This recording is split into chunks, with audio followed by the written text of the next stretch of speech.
Então vamos lá, pessoal. Bom dia de novo para todo mundo. Vamos começar a nossa aula, né? A gente vai começar a gravação, nós já oramos. Vamos então começar a gravação. A gente vai começar como a gente sempre faz com o quiz, né? São 5 perguntinhas aí sobre a aula passada. Faz bastante tempo a aula passada, né? A gente teve na semana passada a assembleia na nossa igreja, então por causa da Assembleia, nós não tivemos aula na semana passada. Nossa última aula foi, então, no dia 13 de junho, em que a gente falou, nessa aula de 13 de junho, sobre a cidadania celestial. Então, são 5 perguntinhas sobre essa temática. Deixa eu só abrir aqui o chat para eu já acompanhar as respostas de vocês também, né? Para eu não perder o que vocês vão postar. Então, deixa eu aqui projetar. Então vamos lá. A primeira pergunta que a gente tem, tá? É o seguinte: ó, no Império Romano, que pessoas não eram consideradas cidadãos, ou seja, não tinham cidadania romana, e pessoas que não tinham cidadania romana? Essa é a pergunta. Aí, letra A, plebe, libertos e escravos. Letra B, imperador, ordem senatorial e ordem equestre. Letra C, mulheres, libertos e escravos. Ou letra D, imperador, ordem senatorial, ordem equestre e plebe. A pergunta é quem não era considerado cidadão. Essa é a pergunta. Valendo um galardão. Qual a resposta certa? A Jaque já respondeu, a Sueli já respondeu.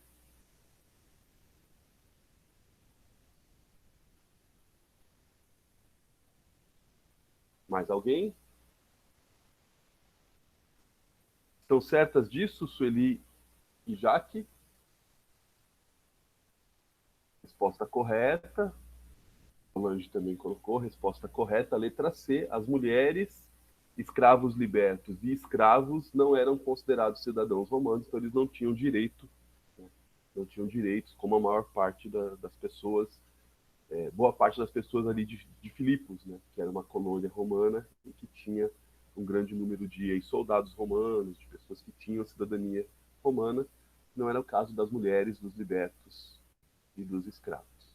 Segunda pergunta: os primeiros convertidos a Cristo em Filipe foram, letra A, uma mulher livre, uma escrava e um carcereiro. Letra B, o imperador e membros do alto escalão do Império Romano. Letra C, empresários ricos da sociedade romana. Ou letra D, motociclistas sem máscara. Quem foram os principais convertidos, os primeiros convertidos em Filipe?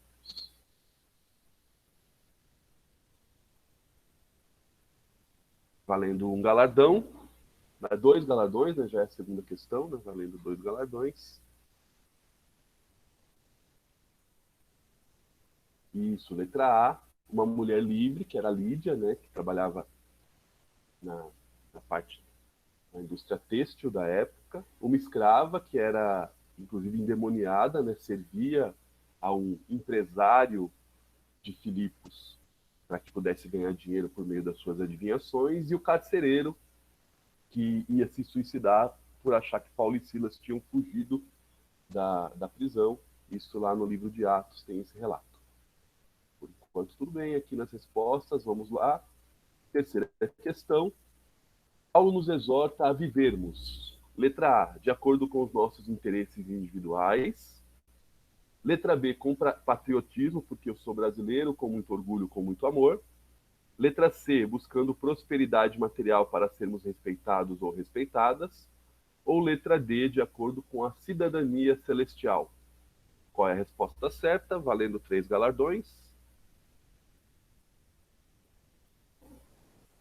Essa parece que foi mais fácil, o pessoal respondeu mais rápido, então valendo 3 galardões. A resposta certa é de acordo com a cidadania celestial. Lembrando que havia um sentimento de patriotismo muito grande, né? Patriotismo romano na cidade de Filipos, por causa desses ex-soldados romanos que viviam lá. Então havia esse orgulho nacionalista muito presente lá por ser colônia romana, né? Paulo aqui nos exorta, né, com base nessa situação de Filipos, de que o seguidor de Jesus deve viver de acordo com a cidadania dele celestial, não a cidadania desse mundo, desse país, dessa nação. Então é essa a exortação de Paulo.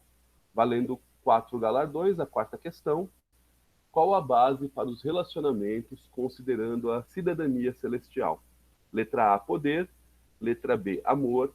Letra C, dinheiro. Ou letra D, direitos? Qual é a base para os relacionamentos considerando a cidadania celestial?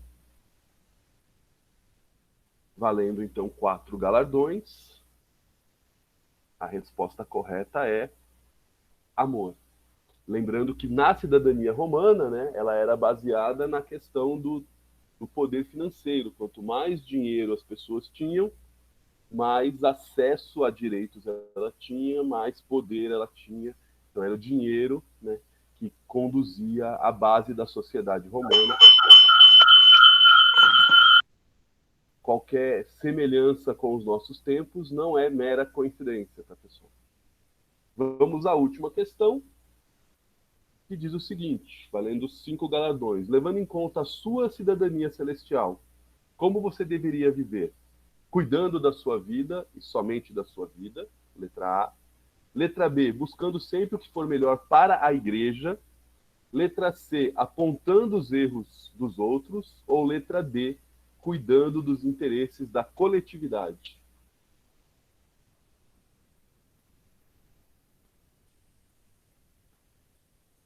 Valendo 5 galardões.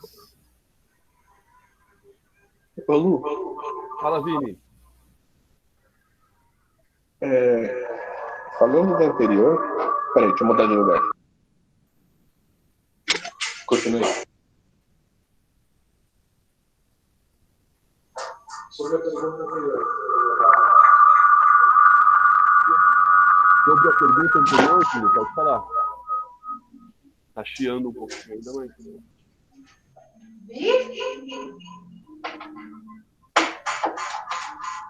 Acho que o Vinícius vai ter que ir para outro andar, né, para poder ficar.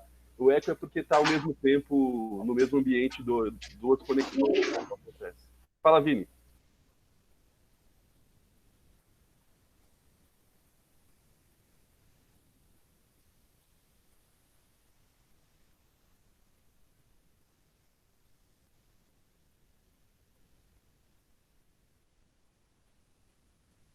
Tá me ouvindo agora? Ouvindo bem, Vini, pode falar. Ah, sim. É que sobre a anterior, você pode voltar a 4? Voltei. Ah, cidadania celestial. Eu achei que você estava falando da de... Cidadania romana. É, Isso, porque aí não seria qualquer pessoa, é certo dizer que seria, na verdade, os homens, né? e somente homens tinham cidadania, né? Só homens que fizessem parte ou da ordem equestre, ou da ordem senatorial, ou pelo menos da plebe, né? Escravos libertos, escravos e mulheres não tinham cidadania romana. Beleza, só isso. Na cidadania celestial não há escravo nem livre, não há homem, mulher, então... Vamos lá, então, para a quinta questão, pessoal. Tá? Levando em conta a sua cidadania celestial, como você deveria viver? Letra A, cuidando da sua vida, então somente da sua vida. Letra B, buscando sempre o melhor para a igreja. Letra C, apontando os erros dos outros. Ou letra D, cuidando dos interesses da coletividade. Letra D, a Solange colocou. Ele também. Está aberto, né? Então, valendo 5 galardões, a resposta correta é cuidando dos interesses da coletividade. É inclusive a maneira como Paulo termina, né, o último versículo que a gente estudou na semana passada, que é o versículo 4 do capítulo 2 da carta de Paulo aos Filipenses, em que ele fala para nós não cuidarmos somente dos nossos interesses, mas cuidarmos dos interesses uns dos outros. Né? A gente ter esse olhar mais altruísta para as relações humanas. Então a gente termina aqui o nosso quiz. E vamos então para a aula de hoje. A gente vai dar continuidade aí no capítulo de número 2 da carta de Paulo aos Filipenses, que para mim, assim, particularmente, é um dos textos mais belos das Escrituras. Eu acho que, tirando aí os evangelhos que contam e tem a história de Jesus e que tem muitas palavras de Jesus, né, nos evangelhos, que são aquelas palavras que estão em letra vermelha em algumas traduções da Bíblia, né, e aí que são também fantásticas, acho que do que foi dito por outras pessoas da Bíblia, que não Jesus. Para mim, esse é o texto mais belo das Escrituras, que é o texto que está em Filipenses, capítulo 2, do verso 1 ao verso 5, que é o nosso texto, do verso 5 ao verso 11, desculpa, que é o nosso texto base para a nossa conversa de hoje, para a nossa aula de hoje. Nós vamos falar hoje sobre o centro da história, então. Então eu vou fazer a leitura do texto aqui, deixa eu pegar a minha Bíblia, tá? É um texto curto, mas lindíssimo, que a gente vai ler e vai conversar sobre ele aqui. Então eu vou ler na Nova Versão Internacional, né? Que diz assim, Filipenses 2, verso de número 5 até o 11. Seja a atitude de vocês a mesma de Cristo Jesus, que, embora sendo Deus, não considerou que o ser igual a Deus era algo a que devia pegar-se, mas esvaziou-se a si mesmo, vindo a ser servo, tornando-se semelhante aos homens, e sendo encontrado em forma humana, humilhou-se a si mesmo, e foi obediente até a morte, e morte de cruz. Por isso, Deus o exaltou à mais alta posição e lhe deu o nome que está acima de todo nome, para que ao nome de Jesus se dobre todo o joelho, nos céus, na terra e debaixo da terra, e toda língua confesse que Jesus Cristo é o Senhor, para a glória do Deus Pai. Esse é o texto que a gente vai estudar hoje. É esse texto que fala de maneira, para mim, linda, né, a respeito de Jesus, de como foi essa encarnação de Jesus, né, e por isso que é chamado essa aula foi denominada, a gente tem levado como base para montar os títulos das aulas esse livro, né, que é Epístolas da Prisão, do Dr. Russell Shedd e do Mulholland, e ele chama esse trecho como o centro da história porque a encarnação de Jesus, né, a sua morte, ressurreição, né, na verdade a encarnação de Jesus, ela divide a história entre antes de Cristo e depois de Cristo. Então ela é o centro da história por essa razão, né? Quando Deus se encarnou, quando Deus se fez homem, quando Deus se fez carne, como o apóstolo João fala no seu evangelho, né? Quando o verbo se fez carne,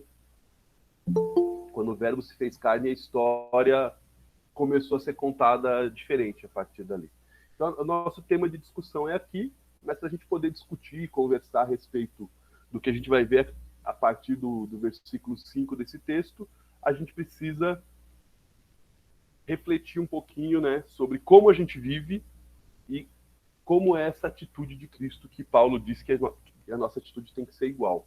E aí eu trouxe para cá para a gente discutir aqui primeiro um provérbio popular que diz assim: se a farinha é pouca, o meu pirão primeiro. Alguém conhece esse provérbio popular, pessoal?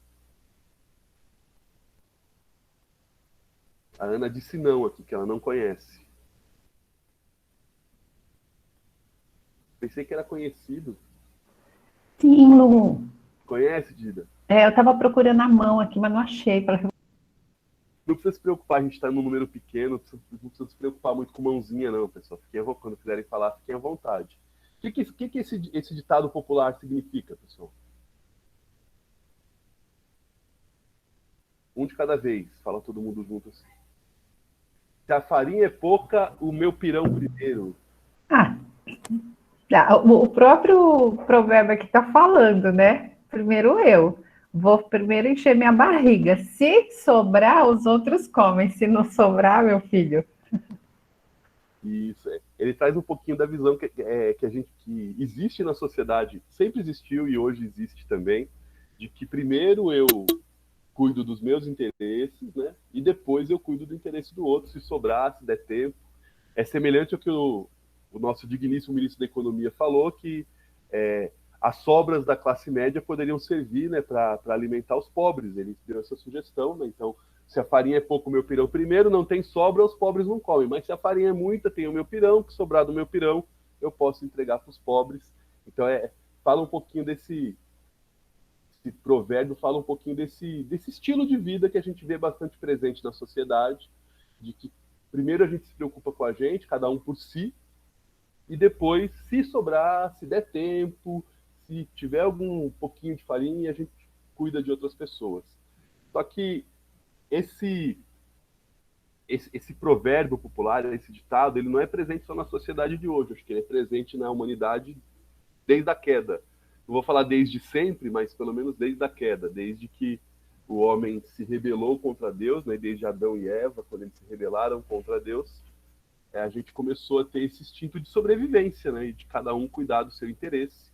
E aí Paulo, ele termina o verso 4, que foi o que a gente deu 2 semanas atrás, né, indo um pouquinho contrário ao que esse provérbio popular nos orienta, né? Paulo diz o seguinte no verso 4 aí de Filipenses capítulo 2: cada um cuide não somente dos seus interesses, mas também dos interesses dos outros. Então Paulo nos desafia aqui a uma vida de altruísmo, né? O que seria o altruísmo, né? O contrário do egoísmo, de eu pensar na coletividade, de eu pensar em todas as pessoas, de eu não se preocupar somente comigo, embora a sociedade meio que nos force, né, a se preocupar somente com a gente.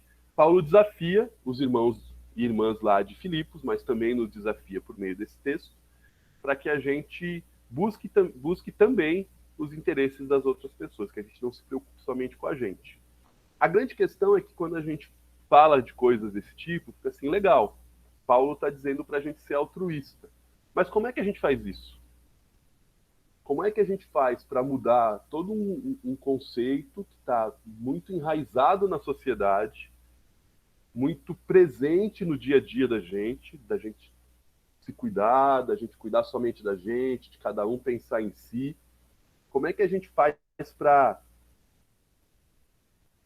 atender a essa orientação de Paulo? Como é que faz isso? E aí, a partir do verso 5, Paulo começa, então, a nos explicar como é que a gente pode fazer isso. Na verdade, ele dá um exemplo de como se fazer isso. E aí ele começa aí o texto que a gente começou a leitura de hoje, em que ele fala, seja a atitude de vocês, algumas traduções está como pensamento de vocês, tá? Na NVI está atitude, seja a atitude de vocês a mesma de Cristo Jesus. Então, aqui começa já Paulo orientando para a gente, a forma de vocês vencerem esse modus operandi, né, esse jeito de viver da sociedade que não conhece a Cristo, que não conhece a Deus, a maneira de vocês mudarem isso é, primeiro, vocês olharem para Cristo. Então, seja a atitude de vocês a mesma de Cristo. Eu estava conversando na quinta-feira com os adolescentes e crianças lá na classe de batismo, na quinta-feira, e a gente estava falando sobre pecado. E aí, boa parte dos livros falam assim, dão uma definição para pecado assim, talvez você já tenha escutado. Pecado é errar o alvo. Alguém já ouviu essa definição? De que pecado é errar o alvo?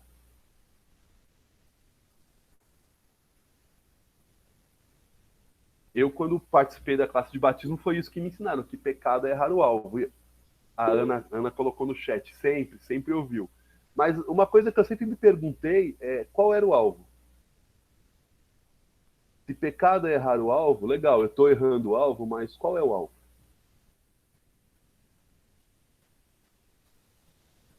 O alvo é esse que Paulo coloca aqui. Ter uma atitude, ter um comportamento semelhante ao de Cristo. Quando eu não tenho um comportamento, uma atitude nas minhas relações, no meu dia a dia, no meu cotidiano, que não é semelhante a de Cristo, é uma atitude diferente da de Cristo, eu pequei.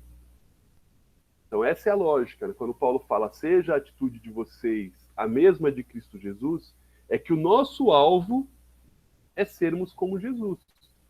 A gente vai falar na semana que vem sobre o desenvolvimento da salvação. Então, o processo de santificação que a gente ouve muito falar nas igrejas e tal, é um processo que todo seguidor ou seguidora de Jesus, todo cristão ou cristã, passa de modelagem, de transformação, dia após dia, a comportamentos, a atitudes semelhantes à de Cristo. Não é só a palavra, não é só o pensamento, como está em algumas traduções, seja o pensamento de vocês a mesa de Cristo, é atitude. Então é comportamento semelhante ao de Jesus. Então, quando é que o que Paulo fala dessa mudança de atitude? Você precisa parar de pensar como a sociedade pensa, parar de agir como a sociedade age, parar de se comportar como a sociedade se comporta, de maneira geral, e passar a se comportar como Jesus se comportaria. Então na verdade, um desafio da gente viver e enfrentar esse paradigma que a gente tem. A atitude presente na sociedade, voltada no egoísmo, no egocentrismo, né? Eu como centro do universo, eu como sendo a pessoa mais importante, eu como sendo a prioridade de tudo e de todos, e passar a viver de acordo com a atitude de Cristo. Então a gente já conhece como é a atitude presente na sociedade, essa atitude egolátrica, né? De idolatria do eu, de egoísmo, de pensar somente em si, e aí Paulo nos desafia a ter uma atitude semelhante à atitude de Cristo. E aí Paulo, a partir do verso seguinte, ele provavelmente se utiliza de um hino da igreja da época, né? Um hino bastante entoado na igreja, no início da igreja em Jerusalém, para os filipenses ela não era tão conhecida, que é o que ele descreve do verso 6 ao verso 11, tá? Então eu tenho aqui como se fosse um poema e que Paulo utiliza para explicar qual foi essa atitude de Jesus. E aí ele começa, então, a citar esse poema contando da atitude de Jesus, né, no verso 6. Mas para que a gente consiga ter essa atitude de Jesus também, e Paulo fala dessa mudança de comportamento diferente da sociedade, é interessante que Paulo usa uma expressão parecida lá em Romanos 12, de 1 a 3, que é um texto bastante conhecido da maioria de vocês, e especialmente do verso 2 em diante, em que Paulo fala para nós não nos amoldarmos ao padrão desse mundo. Ele diz assim, no verso 1 em diante, do 1 ao 3, lá em Romanos 12, ele fala assim: portanto, irmãos, rogo a vocês, pelas misericórdias de Deus, que se ofereçam em sacrifício vivo, santo e agradável a Deus. Este é o culto racional de vocês. Aí ele fala no verso 2: não se amoldem ao padrão deste mundo, mas transformem-se pela renovação da sua mente, para que sejam capazes de experimentar e comprovar a boa, agradável e perfeita vontade de Deus.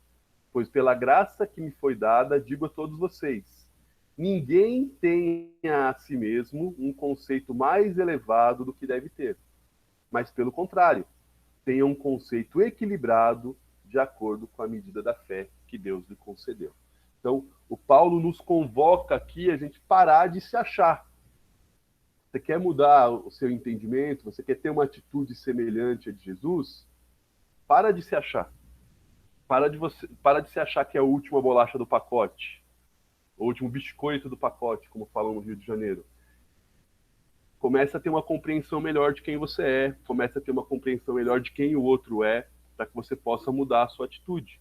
E aí ele fala como Jesus fez isso.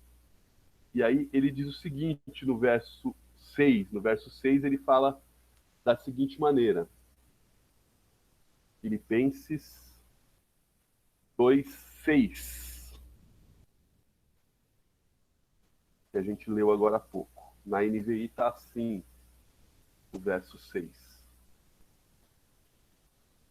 Ele diz o 5 o seguinte: seja a atitude de vocês a mesma de Cristo Jesus. E aí ele explica no 6, que embora sendo Deus, não considerou que o ser igual a Deus era algo a que ele devia se apegar. Então ele diz assim, a atitude de Jesus foi o seguinte: Jesus, ele estava acima de tudo e de todos. Jesus tinha, se a gente fosse falar aqui na pirâmide aqui de quem tem direito no direito romano, quem não tem direito romano, Jesus é Deus. E sendo Deus, Jesus tinha tudo, todo o poder, toda a honra, toda a glória, toda a riqueza, ele é dono de todo o ouro, de toda a prata. Então, essa era a condição original de Jesus, desde a criação, desde sempre. Jesus sempre foi Deus. E o que acontece aqui? No verso 6 ele fala que era essa a condição de Jesus, e aí no verso 7 ele fala assim, ó, mas esvaziou-se a si mesmo, vendo a ser servo, que é a palavra doulos aqui, né? Vendo a ser escravo, tornando-se semelhante aos homens. Então Jesus estava nessa posição aí, ó, acima do imperador, acima de tudo e de todos, e Jesus fez isso.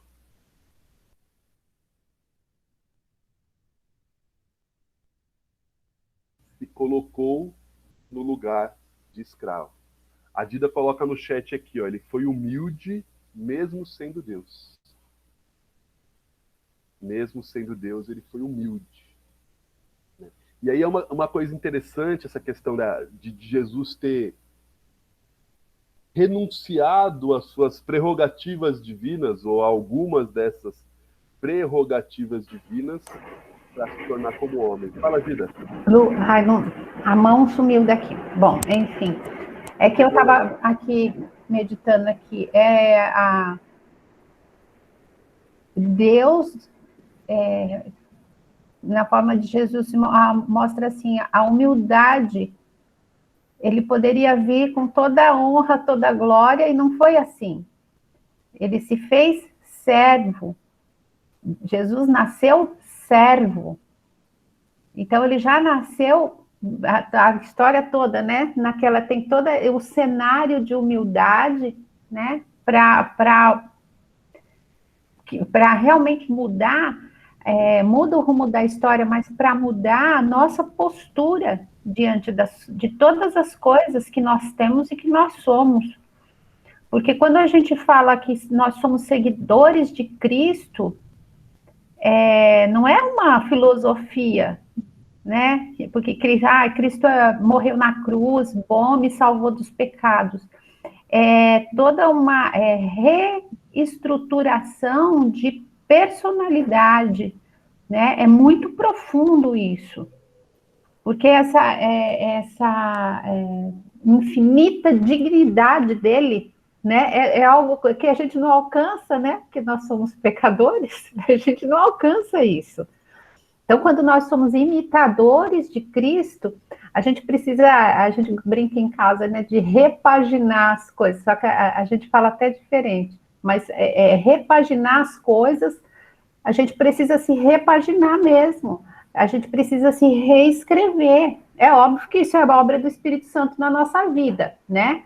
Mas essa dignidade de Jesus e essa humildade dele, de ter nascido como servo, e ele continuar essa história, porque ele podia mudar, né? Falar assim, não vou mudar isso aqui, eu sou Deus. Né? Agora eu vou tomar o poder, vou fazer uma guerra e vou virar vou tomar conta de tudo, todo mundo vai me obedecer, acabou. Ele abriu mão disso, né? Então, realmente, aqui já é o comecinho da aula, é para a gente pensar o que nós estamos, o que eu sou e como é que eu estou me comportando diante até da minha afirmação que sou seguidora de Cristo. É isso. O que eu acho lindo, né, é que Jesus poderia ter vindo como um príncipe, né? Poderia ter vindo como alguém que viveria num palácio, até porque até Moisés viveu no palácio, porque Jesus não poderia, mas Jesus veio e nasce numa manjedoura, né? Num lugar simples, não tinha lugar nem para se hospedar, Jesus. Aí eu lembrei de uma frase, a Dida falando aqui, lembrei de uma frase do Leonardo Boff que é linda, né? Que fala assim: toda criança quer ser homem, todo homem quer ser rei, todo rei quer ser Deus, mas só Deus quis ser criança. É o que aconteceu com Jesus. É o que aconteceu com Jesus. Só Deus mesmo para aceitar se submeter à mais baixa posição possível. Para ser pior, Jesus só seria pior do ponto de vista da escala aqui que a gente vê do cidadão romano, é se Jesus nascesse mulher para a sociedade da época. Que aí ele não teria direito nenhum mesmo, escrava ainda mulher. Então, Jesus se fez um de nós e o mais humilde de nós. Né? Então, é isso que Paulo está nos exortando aqui. Ó. Nossa atitude tem que ser igual à de Jesus. Jesus renunciou todas as prerrogativas divinas. E é interessante que Paulo usa aqui o termo esvaziou-se. Então, primeiro, é algo voluntário. Jesus não foi forçado a abrir mão da sua prerrogativa divina, não foi forçado a se tornar homem. Jesus ele mesmo fez isso,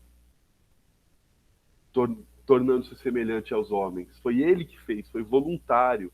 E aqui essa palavra esvaziou-se é uma palavra no grego chamada kenosis, né? Que também é traduzida, às vezes como derramou-se, né? Como se derramar.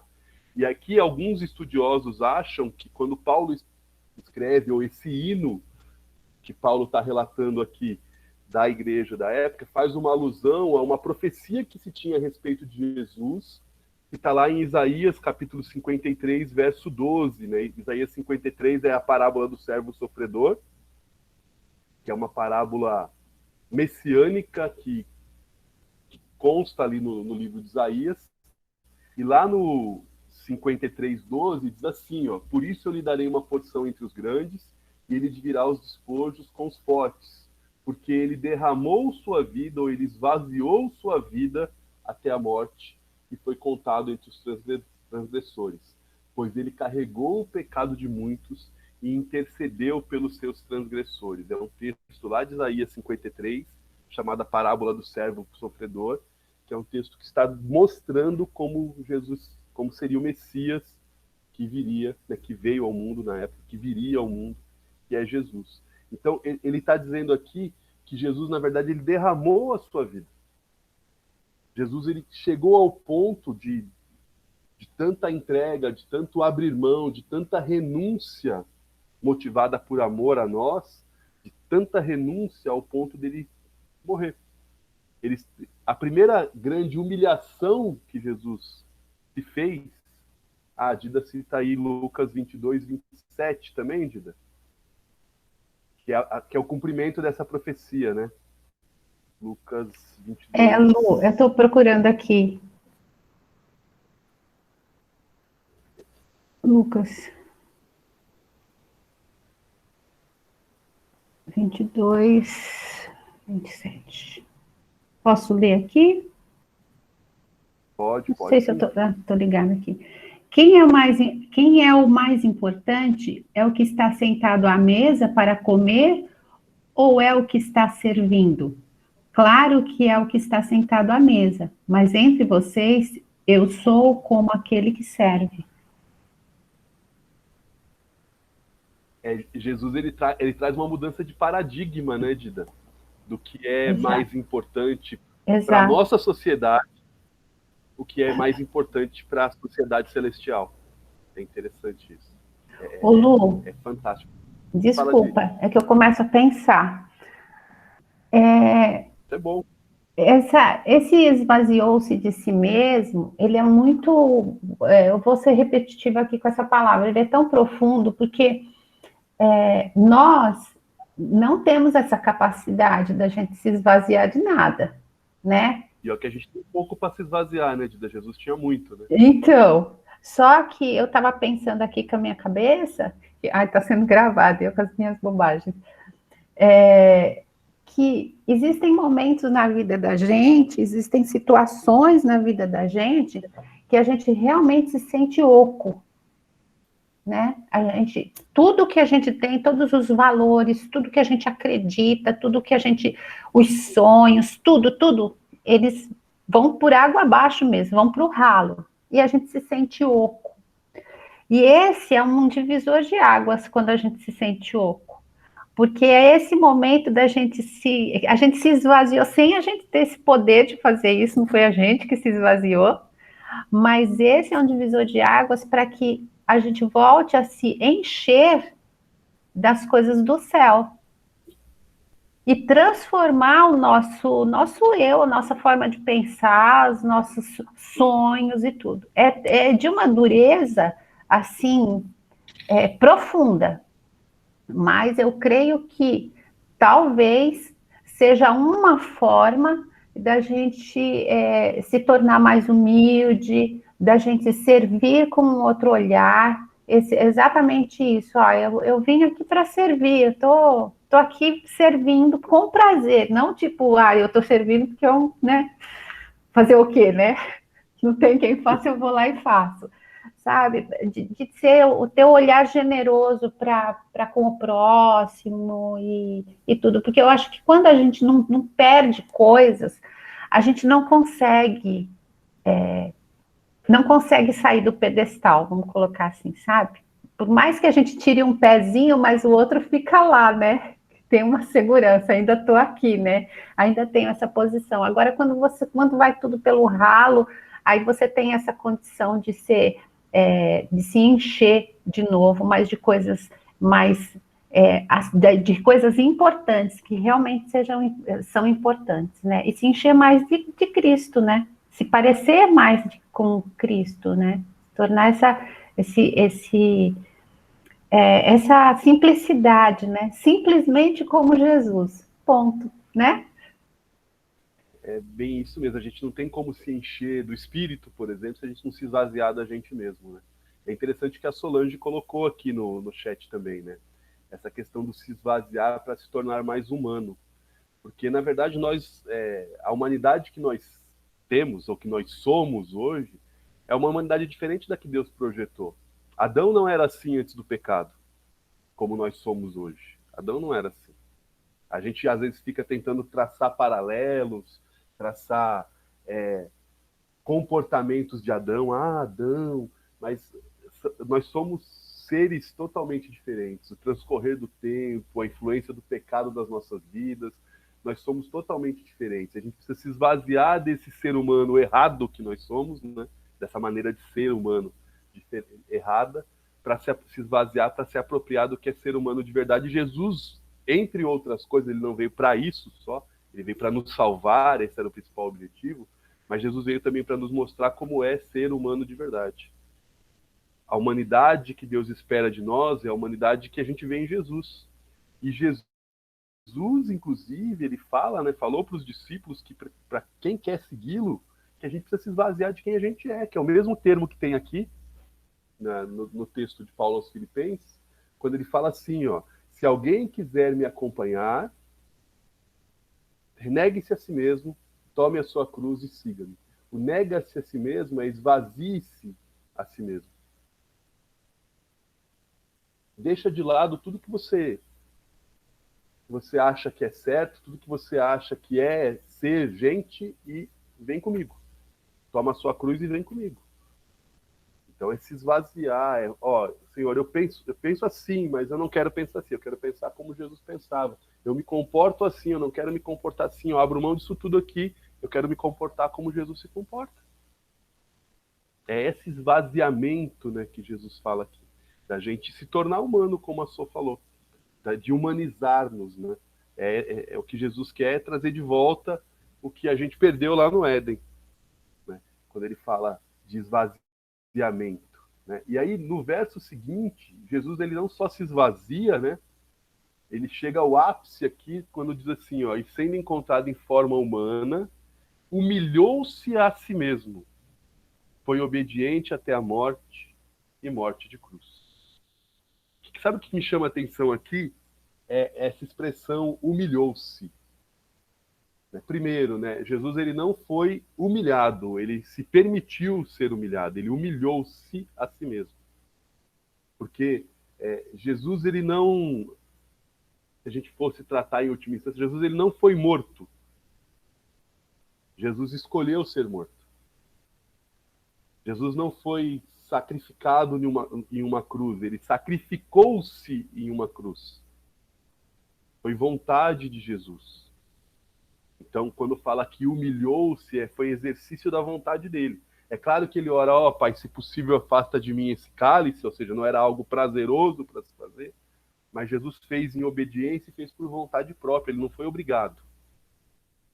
Ele poderia, no estalar de dedos, afastar todos os soldados dele, ele poderia, em milésimos de segundos, descer da cruz e seguir a vida dele normalmente, porque ele é Deus. Mas ele se humilhou e foi obediente até a morte, morte de cruz, que era a pior morte possível. Aqui um parênteses, pessoal. Quando Paulo fala aqui da morte de cruz para os membros da igreja de Filipos, quando ele traz de volta a questão da cruz, para quem não era cidadão romano, você olhava para essa questão da morte de cruz, era a morte que era reservada para quem não era cidadão romano quando era condenado por alguma coisa. Um cidadão romano, né, não poderia ser crucificado. Um não cidadão romano, que é o caso dos membros da igreja de Filipos em sua maioria, a morte, quando eles eram condenados por algum crime, era a cruz. A morte mais vergonhosa que existia. Então, quando eles olham aqui que Jesus morreu a morte de cruz, eles estão entendendo, ó, Jesus se fez um de nós. Jesus não se fez um burguês, Jesus não se fez um empresário, Jesus não se fez um governante, Jesus se fez um pobre. E morreu como pobre, condenado como pobre. Se fez um de nós, alguém que não tem direito nenhum. E aí é que é interessante aqui, pessoal. Se a gente parasse a leitura aqui, sem conhecer a história, parecia algo muito estranho, né? Porque olha só, Jesus era Deus, Jesus é Deus, e ele se esvazia. Faz homem, faz escravo. Fora isso, além de se fazer escravo, ele se humilha ao ponto de morrer, e morrer uma morte terrível, que era a morte de cruz. Se a gente terminasse a leitura aqui, ia aparecer um fim muito triste. Alguém que abriu mão, que se esvaziou, se humilhou, morreu na cruz, uma morte vergonhosa, e acabou aqui a história dele. Só que o que acontece, pessoal? A morte, a cruz, não é o fim. Nem para Jesus e nem para quem tem a atitude semelhante a dele. Olha só o que o texto fala que aconteceu com Jesus depois de tudo isso. Dele ter se humilhado, dele ter se esvaziado, se humilhado, obedecido até a morte de cruz. Diz assim o texto, o hino que Paulo cita. Por isso Deus o exaltou à mais alta posição e lhe deu o nome que está acima de todo nome, para que ao nome de Jesus se dobre todo o joelho no céu, na terra e debaixo da terra, e toda a língua confesse que Jesus é o Senhor, para a glória do Deus Pai. O que esse hino que Paulo cita está dizendo?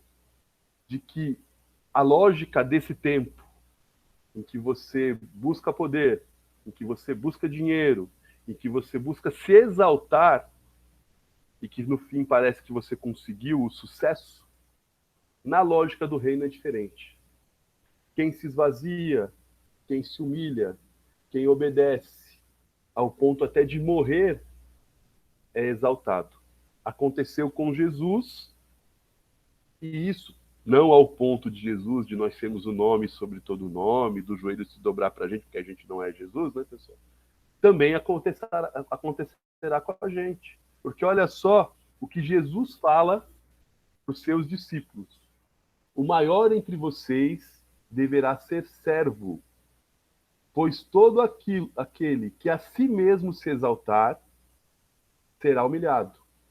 E todo aquele que a si mesmo se humilhar será exaltado. Mateus 23, 11 e 12. Aqui, pessoal, um adendo. A gente costuma usar a frase, né? Os humilhados serão exaltados, né?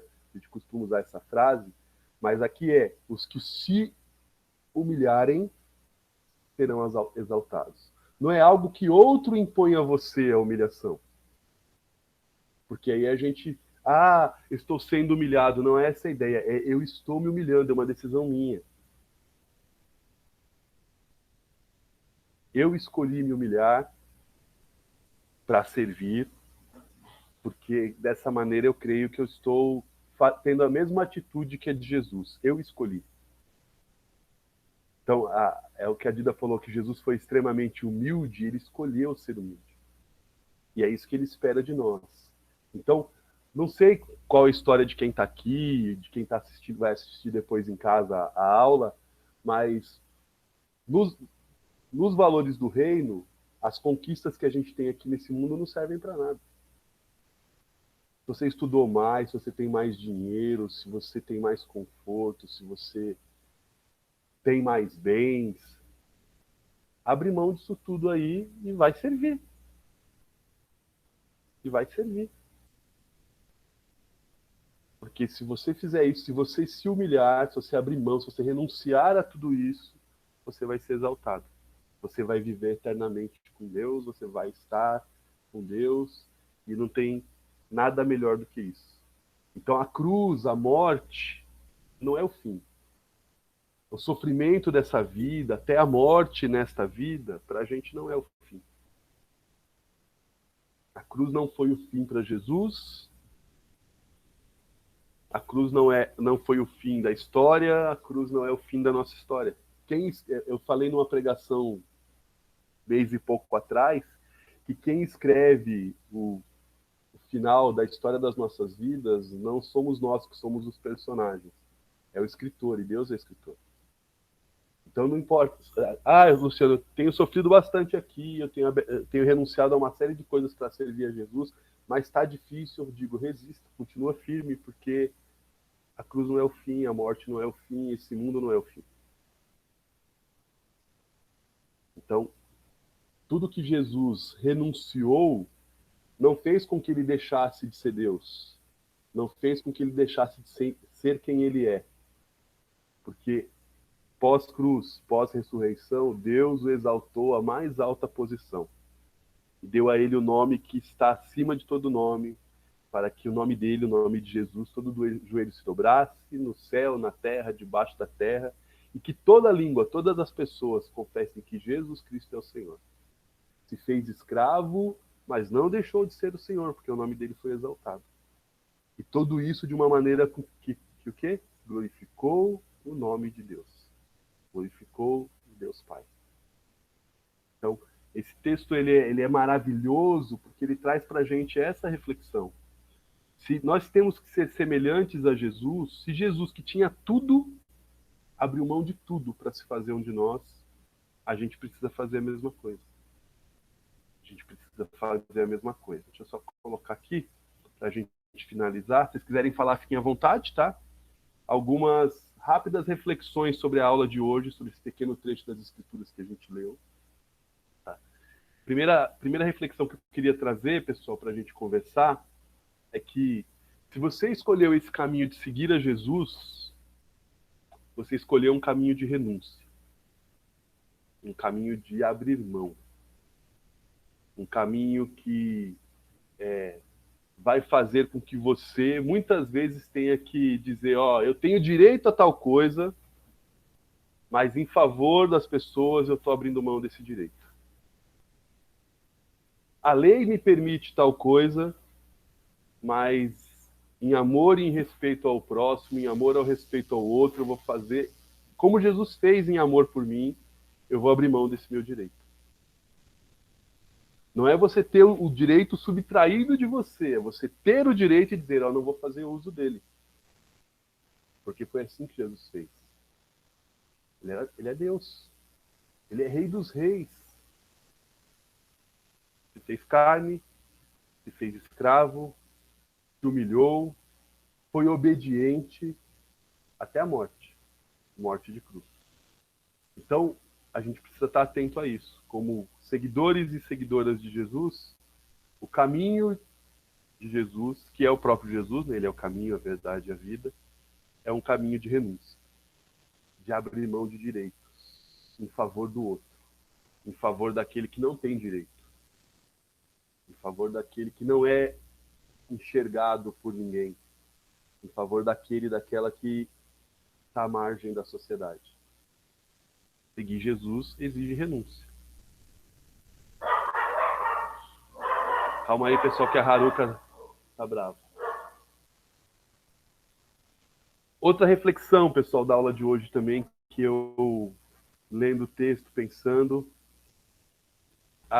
quando a gente renuncia, quando a gente se preocupa com o interesse do outro, quando a gente busca o direito do outro, ou abençoar a vida do outro, em detrimento, às vezes, até do nosso direito, a gente está tendo aqui uma atitude de amor. Uma atitude de amor a Jesus e uma atitude de amor ao próximo. Porque a gente está se fazendo semelhante a Jesus. Então, a renúncia, o abrir mão, não é uma obrigação. Jesus fez voluntariamente para a glória do Pai. E nós fazemos, quando fazemos, também voluntariamente, em amor a Jesus, para a glória do Pai e também em amor ao próximo. Então, renúncia não é algo forçado, é algo que a gente faz com uma atitude de amor, com uma atitude de gratidão ao que Jesus fez por nós.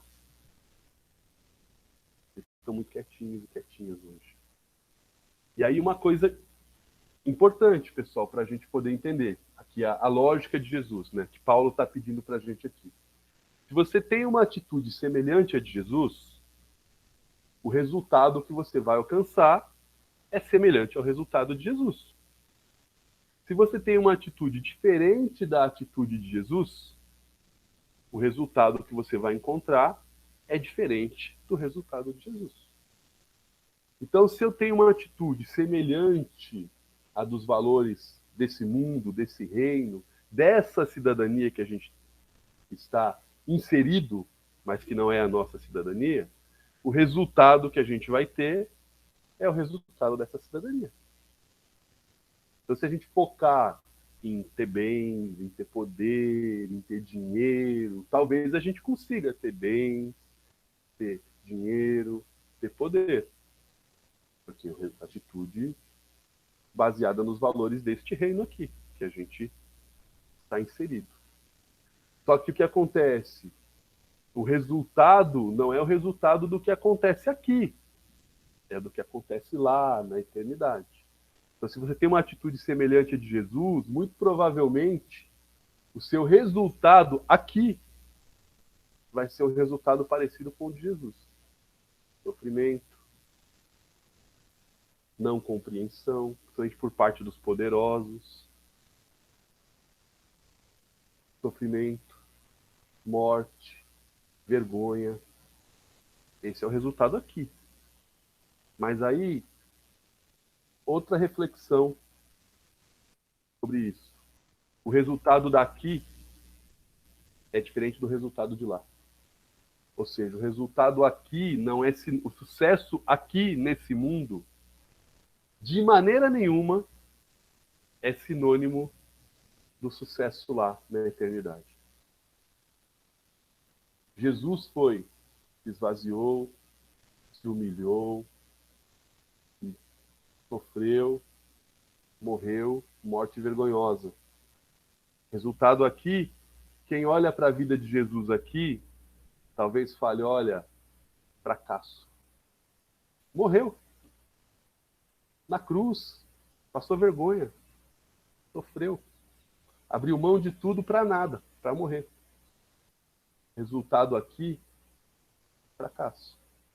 Quando a gente olha o resultado lá, na eternidade, ele sendo exaltado, tendo nome sobre todo nome, sendo Senhor de todos e de todas, todo o joelho se dobrando, confessando ele como Senhor. É diferente o resultado. Alguém abriu o microfone. Oi, Lu. Fala. Você fica falando, eu vou pensando nas coisas. Eu queria que você falasse mais para eu pensar mais também. Não, é que você está falando, gente, é uma coisa assim impressionante mesmo. Os valores que nós temos e que nós damos às conquistas, né? Isso, vamos falar de uma forma mais simples aqui. realmente sobe para a cabeça, né? Porque a partir do momento que vai se conquistando, vai se conseguindo, as coisas assim, eu posso, né? E isso acaba sendo doentio, sabe? Porque eu acho que chega um tempo que a pessoa se acha assim realmente poderoso, sabe? Fala assim, ó, eu conquistei isso tudo aqui, mas porque eu sou mais eu, entendeu? E na realidade a gente não está aqui para isso mesmo. A gente está aqui para ser simples. Olha só esse texto, a forma que você está refletindo aqui, essa capacidade de renunciar às coisas. Fala assim, por exemplo, um missionário, ele renuncia a tudo e vai embora, né? Ele tem o chamado e etc. Mas uma pessoa como eu, uma pessoa como você, que tem o chamado de missionário, mas de uma outra forma. A gente está com a família da gente, a gente está, entendeu? Só que quando a gente entende que isso tudo, que essa renúncia é muito além disso, é muito além de renunciar à casa, aos bens, essas coisas. Renunciar realmente de quem você é, do que você, desses vícios que a gente foi pegando, né? E limpar o nosso coração, deixar que Jesus Cristo, quando a gente fala de seguir a Jesus, volta a dizer, nós estamos assim, nos entregando mesmo. E fala, olha, faz, opera. E eu acho impressionante mesmo, porque ele vai limpando essa sujeira do coração da gente, da mente da gente, e a gente vai vendo a vida, o caminhar da vida, a humanidade de uma outra forma. É uma outra forma. E aí vem essas coisas aí que você é louca, né? Ou você é louco. Que isso? Não, a vida não é só isso, não. Ainda pisar na areia do mar. Não é isso, não. A vida é muito simples, porque aqui é passageiro. Então, Jesus Cristo veio para nos mostrar exatamente o que é o valor da vida, que não é aqui nessa passagem, é para a eternidade, que a gente vai viver muito mais, né? Aqui é só um pedacinho. Também não estou falando que é para pessoa pegar, rasgar roupa, ficar nua, tá? Não, nós temos ética, moral, todas essas coisas que nós precisamos, né, ter um comportamento adequado à sociedade que nós vivemos e tudo. Mas é a forma de ver e de viver de acordo com essa simplicidade que Jesus nos mostra. Conquistas, ele não está proibindo ninguém de nada, mas é a gente olhar essas conquistas, essas coisas, como não ser o nosso prêmio de vida. O nosso prêmio de vida é a salvação, o nosso prêmio de vida é a eternidade. Então, deixa Deus trabalhar, deixa Deus moldar. O exemplo de Jesus é para a nossa eternidade. A gente vai viver aqui, vive aqui, sim, mas a gente vai tirando esses conceitos que a gente vai criando e ele vai moldando o nosso coração e vai limpando o nosso olhar, porque o nosso olhar e o nosso coração precisa estar para a eternidade e não para as coisas terrenas. Amém. Verdade. A gente se preocupa tanto com esse tempo que a gente vai viver aqui, né? Sei lá, 100 anos talvez, os mais saudáveis de vocês consigam. Eu acho que eu não chego lá, mas os mais saudáveis de vocês talvez consigam 100 anos. E é infinitamente maior o tempo que a gente vai passar na eternidade. A gente se preocupa tão pouco com o tempo lá, né? Com os resultados que refletem lá e não aqui. É algo para a gente pensar mesmo, né? A gente se preocupa tanto com um pedaço tão pequeno da vida da gente, se esquece do principal. E aí, pessoal, uma última reflexão para a gente já ir caminhando aí para o encerramento da aula sobre o que a gente conversou. É que, assim como termina o verso 11, que fala que quando Jesus é exaltado e que todo joelho se dobrará a Jesus como Senhor, é que quando a gente tem uma atitude semelhante a de Jesus, o nome de Deus é glorificado. Quando Jesus obedeceu ao ponto de se esvaziar, se humilhar e morrer na cruz, O nome de Deus foi glorificado quando Jesus fez isso. E quando a gente também para de olhar só para a gente e começa a fazer como Jesus faz, o nome de Deus é glorificado. E aí eu fico com uma pulga atrás da orelha, vendo tudo que a gente tem vivido e como boa parte da igreja brasileira tem se manifestado e se posicionado nesse tempo difícil que a gente tem vivido. Eu tenho visto muito pouco o nome de Deus ser glorificado por meio da igreja. Quando eu falo igreja, não é a nossa igreja especificamente, é a igreja no Brasil. Eu vejo o nome de Deus sendo desonrado, manchado, né, blasfemado por meio da própria igreja, da igreja que diz que é dele. Então, você quer saber se a sua atitude é semelhante à atitude de Jesus?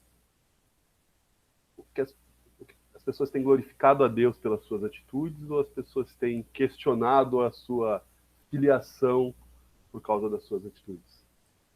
Ou por causa das minhas atitudes? Me incluo nisso também. Então, a atitude de Jesus glorificou a Deus e a nossa atitude, quando imitamos a Jesus, né, é uma atitude também que deve glorificar a Deus. Né? Eu queria ter a coragem que o apóstolo Paulo, num outro texto, teve e disse assim, sejam meus imitadores como eu sou de Cristo. É preciso ter muita coragem e convicção de que está vivendo de maneira digna para dizer algo assim.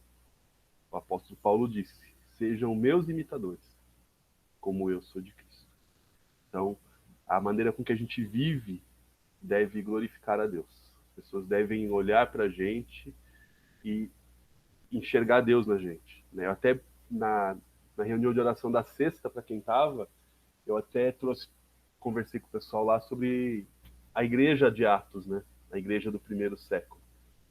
E crescia, não porque lotava a igreja, não porque tinha evento, não, mas crescia porque Deus ia acrescentando as pessoas que criam, e acrescentando por quê? Porque as pessoas estavam tendo atitude semelhante a Jesus.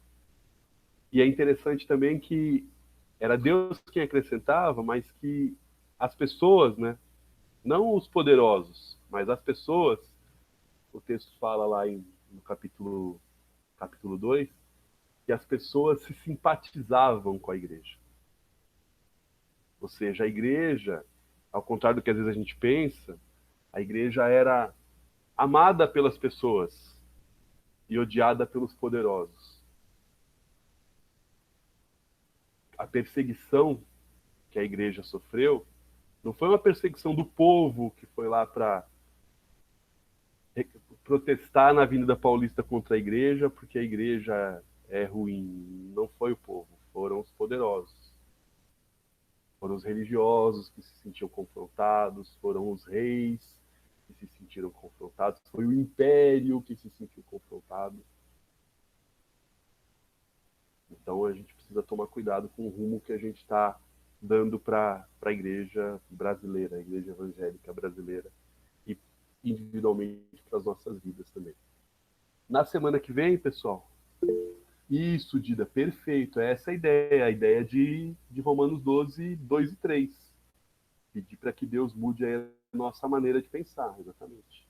Que nos aproxime a essa forma de pensar, nessa atitude de Jesus. Na próxima aula, pessoal, nós vamos conversar sobre o desenvolvimento da salvação. A gente continua aí do verso 12 do capítulo 2 de Filipenses em diante, falando desse desenvolvimento da salvação. E aí fica aquela perguntinha sempre, né, que a gente sempre faz. Eu fui salvo, eu sou salvo, ou estou sendo salvo? Vai falar sobre isso na semana que vem. Eu fui salvo, é algo do passado? Eu já sou salvo, é algo presente, já real? Ou eu estou sendo salvo e só vai se concretizar lá na frente? A gente vai conversar na próxima aula sobre isso. Tudo bem, pessoal? Alguém quer acrescentar alguma coisa? Fica à vontade. Eu vou aqui encerrar a nossa gravação.